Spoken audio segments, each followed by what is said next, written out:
열왕기상 7장. 솔로몬은 자기의 궁을 건축하기 시작하여 그것을 완공하는 데 13해가 걸렸다. 그는 레바논 숲을 궁을 지었는데 그 길이는 100자이고 그 너비는 50자이고 그 높이는 30자이다. 백향목 기둥을 4줄로 세우고 그 기둥 위에는 백향목 석가래를 얹었다. 지붕에는 한 줄에 15개씩 모두 45개의 석가래를 대고 백향목 판자로 덮었다. 창틀은 3줄로 되어 있고 그 창문들은 3단으로 되어 있어서 서로 마주보고 있었다. 문과 문설주는 모두 네모난 모양이고 창문은 창문끼리 3줄로 마주보고 있었다. 그는 기둥들을 나란히 세워 주랑을 만들었다. 그것은 길이가 50자이고 너비가 30자인 벽이 없는 복도였다. 주랑 앞에는 현관이 있고 현관 앞에 또 기둥들이 있고 그 기둥들 위에는 차양이 걸려 있었다. 또 그는 옥좌실, 곧 재판정을 짓고 그 마루를 모두 백향목으로 깔았다. 자기가 있을 왕궁은 재판정 뒤에 있는 다른 뜰에 지었는데 그 건축 양식은 다른 건물들의 건축 양식과 서로 비슷하였다. 또 솔로몬은 이것과 같은 궁전을 그가 결혼하여 아내로 맞아들인 바로의 딸에게도 지어주었다. 왕궁을 포함한 모든 건물은 치수를 재어서 깎은 귀한 돌, 앞뒤를 톱으로 자른 값진 돌들로 지었는데 기초에서부터 갓돌까지 또 바깥은 물론이고 건물 안의 큰 뜰까지 다 그러한 재료를 써서 지었다. 기초를 놓을 때에도 값진 큰 돌들을 놓았는데 어떤 돌은 10자나 되고 어떤 돌은 8자나 되었다. 기초를 다진 다음에는 그 위에다가 치수를 재어서 잘 다듬은 값진 돌과 백향목으로 벽을 올렸다. 왕궁뜰의 담이나 주님의 성전 안뜰의 담이나 성전의 어기 현관의 담은 모두 잘 다듬은 돌 3켜와 두꺼운 백향목 판자 1켜를 놓아서 쌓았다. 솔로몬 왕은 사람을 보내어서 두로에서 후람을 불러왔는데 그는 납달리 지파에 속한 과부의 아들이다. 그의 아버지는 두로 사람으로서 노쇠 대장장이이다. 그는 노쇠를 다루는 일에는 뛰어난 지혜와 기술과 전문 지식을 두루 갖춘 사람이었다. 그가 솔로몬 왕에게 불려와서 공사를 거의 도맡아하였다. 그는 2개의 노쇠 기둥을 만들었다. 둘 다 18자 높이의 12자 둘레였다. 그는 또 그 2기둥의 꼭대기에 얹어놓을 2개의 기둥머리를 놋을 녹여 부어서 만들었는데 그 기둥머리는 둘 다 꼭 같이 높이가 5자이다.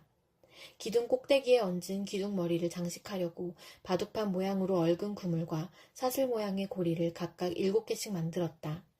이렇게 2 기둥을 만들고 나서 기둥 꼭대기에 얹은 기둥머리를 장식하였다. 노쇠로 석류를 만들고 그물에다가 석류를 2줄로 늘어뜨려서 기둥머리를 장식하였다. 기둥 꼭대기에 얹은 기둥머리는 그 높이가 넉자이다. 나리꽃 모양으로 만들었는데 사슬 장식 위에 둥그렇게 돌출된 부분에다가 얹었다. 기둥머리에는 노쇠로 만든 석류 200개가 둥그렇게 열을 지어 있었다. 다른 기둥머리도 마찬가지였다. 후람은 이렇게 해서 만든 2 기둥을 성전의 현관에다가 세웠다. 오른쪽 기둥을 세우고 그 이름을 야긴이라고 하였고 왼쪽 기둥을 세우고 그 이름을 보아스라고 하였다. 그 다음에 기둥들의 꼭대기에는 나리꽃 모양으로 만든 기둥머리를 얹었는데 이렇게 해서 후람은 기둥 세우는 일을 마쳤다. 그 다음에 후람은 놋쇠를 부어서 바다 모양 물통을 만들었는데 그 바다 모양 물통은 지름이 10자, 높이가 5자, 둘레가 30자이고 둥근 모양을 한 물통이었다. 그 가장자리 아래로는 돌아가면서 놋쇠로 만든 호리병 모양의 박이 있는데 이것들은 놋쇠를 부어서 바다 모양 물통을 만들 때에 2줄로 부어서 만든 것이다. 또한 12마리의 놋쇠 황소가 바다 모양 물통을 떠받치고 있는데 3마리는 북쪽을 바라보고 3마리는 서쪽을 바라보고 3마리는 남쪽을 바라보고 3마리는 동쪽을 바라보고 서 있었고 등으로 바다 모양을 떠받치고 있었다. 황소는 모두 엉덩이를 안쪽으로 향하고 있었다. 그 놋쇠로 된 바다 모양 물통의 두께는 손 너비만하였다. 그 테두리는 나리꽃 봉우리 모양으로 자네 테두리처럼 둥글게 만들었다. 그 용량은 물을 2000말 정도 담을 수 있는 것이었다. 그는 또 놋으로 받침대를 10개 만들었는데 받침대마다 길이가 넉자, 너비가 넉자, 높이가 석자이다. 받침대의 구조는 다음과 같다. 받침대는 판자 테두리를 가지고 있고 그 테두리는 틀 사이에 끼어 있었다. 틀 사이에 낀 판자 테두리 위에다가는 사자와 소와 그룹을 그려 넣었다. 사자와 소의 위아래로는 화한 무늬를 새겨 넣었다. 그리고 각 받침대에는 4개의 놋쇠바퀴와 놋쇠축과 4개의 다리를 달았다. 그 4개의 다리는 놋쇠 대야 아래에서 어깨 모양의 받침두리를 괴고 있었다. 이 받침두리들은 화합 무늬의 맞은 쪽에서 녹여 부어서 만든 것이었다. 그 아가리는 받침두리 안에서 위로 한자 높이로 솟아나와 있었는데 그 아가리는 지름이 한자 반으로 둥글게 받침두리와 같은 모양으로 되어 있고 그 아가리에는 돌아가면서 새긴 것이 있었다. 그러나 그 테두리 판자들은 네모지고 둥글지 않았다. 그 테두리 판자의 아래에는 4개의 바퀴를 달고 바퀴의 축은 받침대 안에다 넣었다. 바퀴 하나의 높이는 한자 반이었다. 그 바퀴의 구조는 말이 끄는 전차 바퀴의 구조와 같았다. 바퀴의 축과 테두리와 바퀴살과 그 축의 통은 모두 노쇠를 녹여 부어서 만든 것이었다. 그리고 받침대의 네 귀퉁이에는 어깨 모양의 받침두리가 4개 붙어 있는데 그 받침대에서 받침두리가 잇따라 나와 있었다. 받침대 꼭대기에는 반자 높이의 테두리가 둥글게 둘려 있고 또 받침대 아래에는 바퀴축인 버팀대와 테두리 판자들이 연결되어 있었다. 바퀴축인 버팀대 판자와 테두리 판자 위의 빈 곳에는 구룹과 사자와 종려나무를 활짝 핀 꽃 모양과 함께 새겼다. 그는 이러한 방식으로 받침대 10개를 만들었는데 모두가 같은 치수와 같은 양식으로 일일이 부어서 만들었다. 또 그는 노쇠로 대야 10개를 만들었다. 대야마다 물을 40말씩 담을 수 있었다. 대야들의 지름은 넉자이다. 받침대 10개에는 모두 대야 하나씩을 달았다.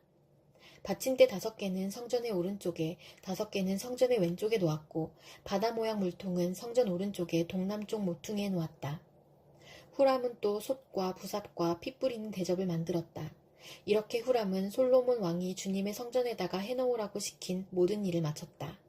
그가 만든 것들은 2기둥과 그 2기둥 꼭대기에 얹은 둥근 공 모양을 한 기둥 머리둘과 그 2기둥 꼭대기에 있는 공 모양을 한 기둥 머리에 씌운 그물 2개와 기둥 꼭대기에 있는 공 모양을 한 기둥 머리에 씌운 각 그물에다가 2줄로 장식한 석류 400개와 또 받침대 10개와 받침대 위에 놓을 대야 10개와 바다 모양 물통 1개와 그 바다 모양 물통 아래에 받쳐놓은 황소 모양 12개와 솥과 부삽과 피 뿌리는 대접들이다.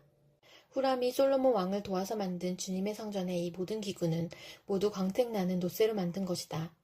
왕은 이 기구들을 숫꽃과 사르단 사이에 있는 요단 계곡에 지늘게 부어서 만들게 하였다. 이 기구들이 너무 많아서 솔로몬이 그 무게를 달지 못하였으므로 여기에 사용된 노쇠의 무게는 아무도 모른다.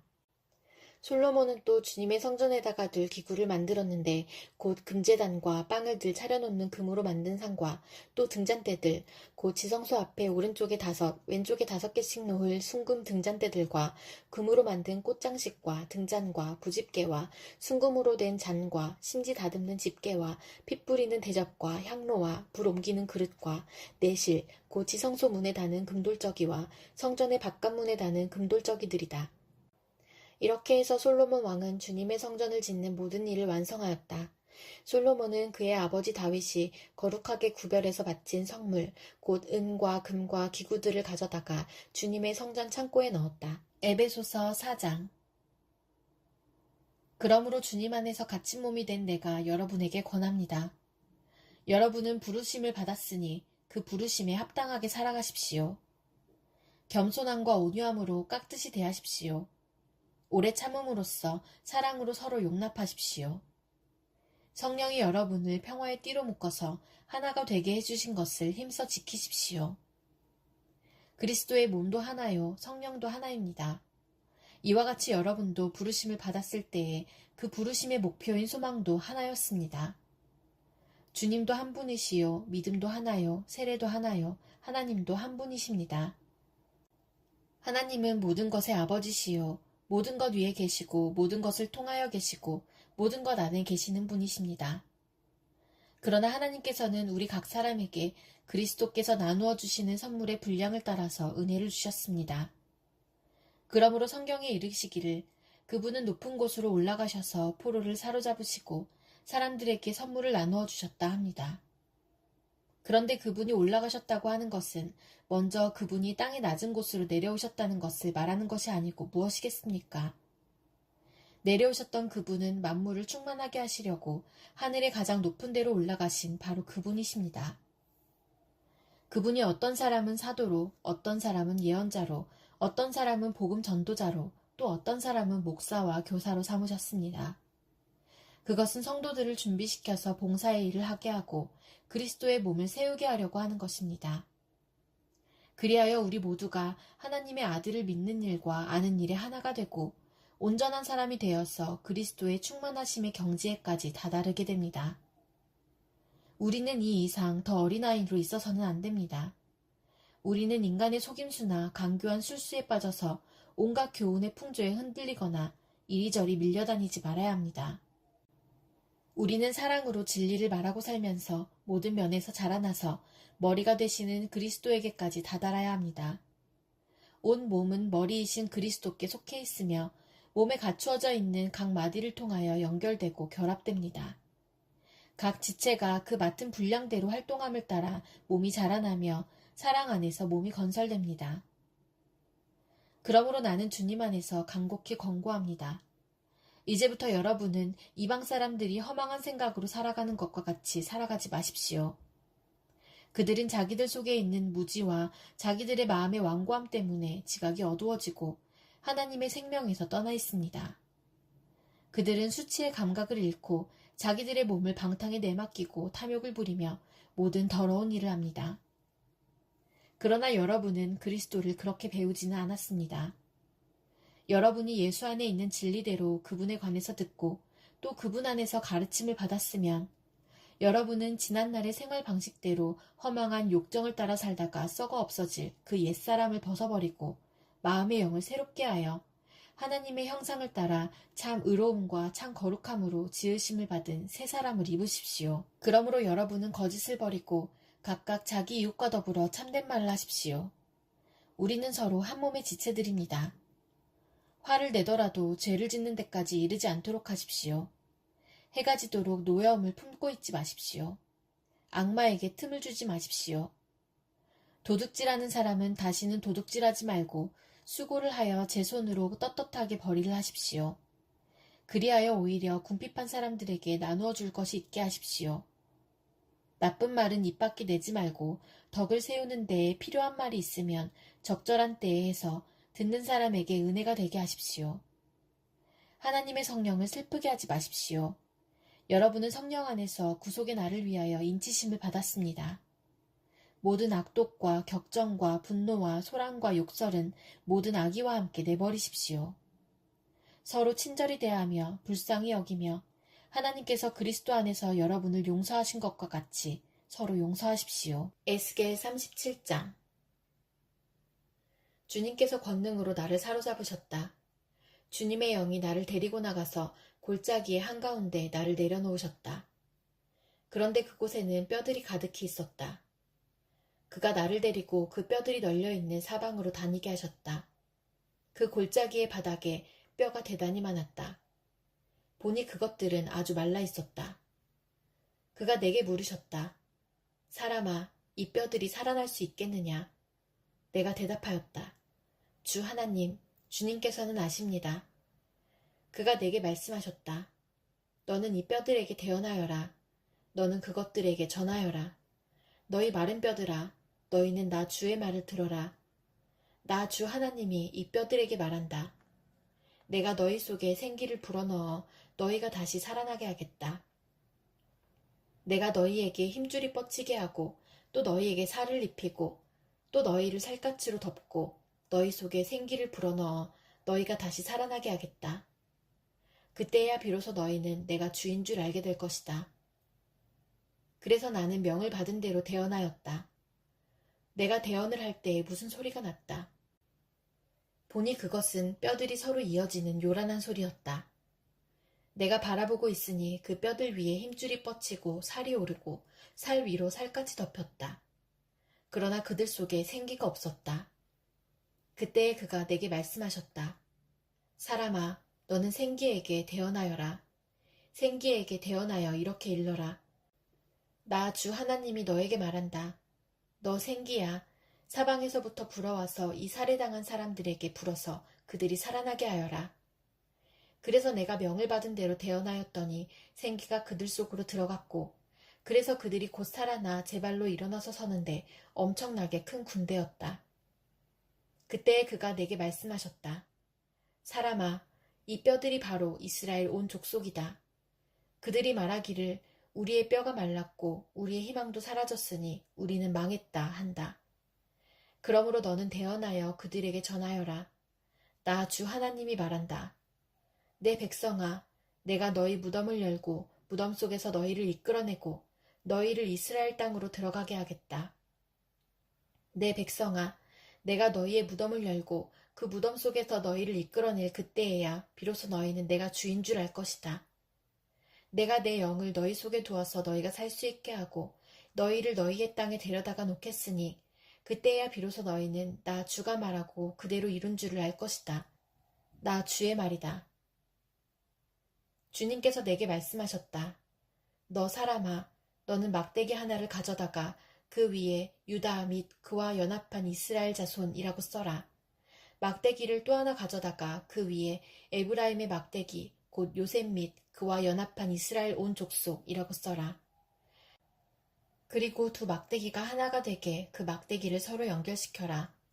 그것들이 내 손에서 하나가 될 것이다. 내 민족이 내게 묻기를 이것이 무슨 뜻인지 우리에게 일러주지 않겠느냐 하면 너는 그들에게 말해주어라. 나 주 하나님이 말한다. 내가 에브라임의 손안에 있는 요셉과 그와 연합한 이스라엘 지파의 막대기를 가져다 놓고 그 위에 유다의 막대기를 연결시켜서 그 둘을 한 막대기로 만들겠다. 그들이 내 손에서 하나가 될 것이다 하셨다고 하여라. 또 너는 글쓴 두 막대기를 그들이 보는 앞에서 내 손에 들고 그들에게 말해주어라.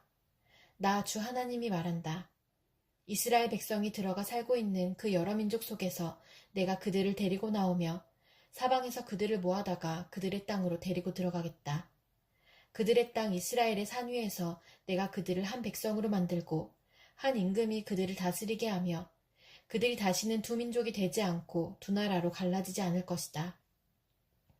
그들이 다시는 우상과 역겨운 것과 온갖 범죄로 자기들을 더럽히지 않을 것이다.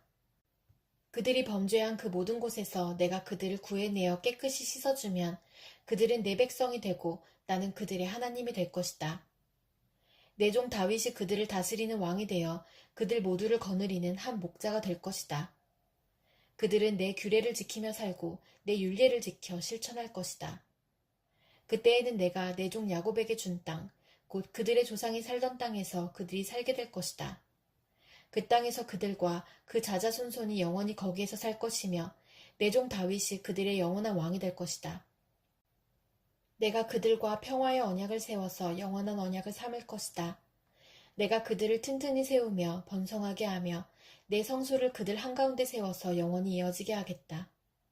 내가 살 집이 그들 가운데 있을 것이며 나는 그들의 하나님이 되고 그들은 내 백성이 될 것이다. 내 성소가 영원히 그들 한가운데 있을 그때야 비로소 세계 만민이 내가 이스라엘을 거룩하게 하는 주인 줄 알 것이다. 시편 87편. 그 터전이 거룩한 산 위에 있구나. 주님은 시온의 문들을 야곱의 어느 처소보다 더욱 사랑하신다. 너 하나님의 도성아, 너를 가리켜 영광스럽다고 말한다. 내가 라합과 바빌로니아를 나를 아는 나라로 기록하겠다. 블레셋과 두로와 에티오피아도 시온에서 태어났다고 하겠다. 시온을 두고 말하기를 가장 높으신 분께서 친히 시온을 세우실 것이니 이 사람 저 사람이 거기에서 났다고 할 것이다. 주님께서 민족들을 등록하실 때에 그 수를 세시며 이 사람이 거기에서 났다고 기록하실 것이다. 노래하는 이들과 춤을 추는 이들도 말한다. 나의 모든 근원이 내 안에 있다. 시편 88편. 주님, 나를 구원하신 하나님, 낮이나 밤이나 내가 주님 앞에 부르짖습니다. 내 기도가 주님께 이르게 하시고 내 울부짖음에 귀를 기울여 주십시오. 아, 나는 고난에 휩싸이고 내 목숨은 수월의 문턱에 다다랐습니다. 나는 무덤으로 내려가는 사람과 다름이 없으며 기력을 다 잃은 사람과 같이 되었습니다.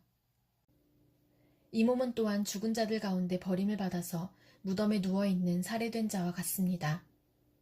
나는 주님의 기억에서 사라진 자와 같으며 주님의 손에서 끊어진 자와도 같습니다. 주님께서는 나를 구덩이의 밑바닥, 칠흑같이 어두운 곳에 던져버리셨습니다. 주님은 주님의 진노로 나를 짓눌렀으며 주님의 파도로 나를 압도하셨습니다. 주님께서는 나의 가까운 친구들마저 내게서 멀리 떠나가게 하시고 나를 그들 보기에 역겨운 것이 되게 하시니 나는 갇혀서 빠져나갈 수 없는 몸이 되었습니다. 고통으로 나는 눈마저 흐려졌습니다. 주님, 내가 온종일 주님께 부르짖으며 주님을 바라보면서 두 손을 들고 기도하였습니다. 주님은 죽은 사람에게 기적을 베푸시렵니까? 혼백이 일어나서 주님을 찬양하겠습니까? 무덤에서 주님의 사랑을, 죽은 자의 세계에서 주님의 성실하심을 이야기할 수 있겠습니까? 흑암 속에서 주님의 기적을, 망각의 땅에서 주님의 정의를 경험할 수 있겠습니까? 주님, 내가 주님께 부르짖고 첫 새벽에 주님께 기도드립니다. 주님, 어찌하여 주님은 나를 버리시고 주님의 얼굴을 감추십니까? 나는 어려서부터 고통을 겪었고 지금까지 죽음의 문턱에서 살아온 몸이기에 주님께로부터 오는 그 형벌이 무서워서 내 기력이 다 쇠잔해지고 말았습니다. 주님의 진노가 나를 삼켰으며 주님의 무서운 공격이 나를 파멸시켰습니다. 무서움이 날마다 홍수처럼 나를 애워쌌으며 사방에서 나를 둘러쌌습니다. 주님께서 내 사랑하는 사람들과 이웃을 내게서 떼어놓으셨으니 오직 어둠만이 나의 친구입니다.